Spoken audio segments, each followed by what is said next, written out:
اليوم حصلت كارثة في هذا العش. طبعا وانا اتفقد هذا العش وجدت فراخ ميتة داخل العش، وايضا يوجد بيض مكسر داخل العش. لا حول الله ولا قوة الا بالله، قدر الله وما شاء فعل.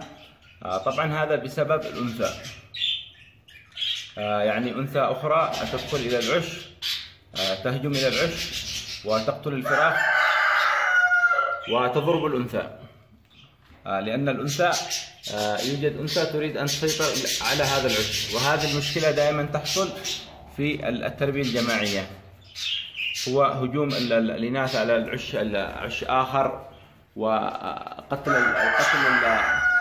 الفراخ وضرب الانثى. اذا كانت الانثى تخاف فنلاحظ ان الانثى الثانية تكون مسيطرة اكثر.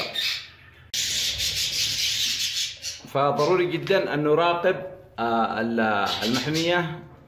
المحمية في تربية الجماعية باستمرار، لوجود هذه الإناث الشرسات التي تقوم بالهجوم على العش وتقتل الفراخ.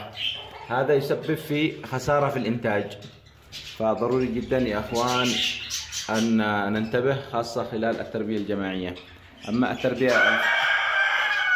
التربية الفردية فلا لا يحصل فيها هذه المشاكل إلا إذا كانت الأنثى لا تؤكل الفراخ. ولكن هجوم أنثى على عش أنثى ثانية لا يحصل في التربية الفردية، إنما يحصل في التربية الجماعية. فضروري جدا أن تتفقد التحمية يوميا، وأن تلاحظ الإناث التي تقوم بالهجوم على أي عش ثاني وتعزلها نهائيا عن المحمية، لأنها تسبب المشاكل وتسبب لك الخسارة في الإنتاج. لا حول الله ولا قوة إلا بالله، قدر الله وما شاء فعل. وهذه هي من سلبيات التربية الجماعية.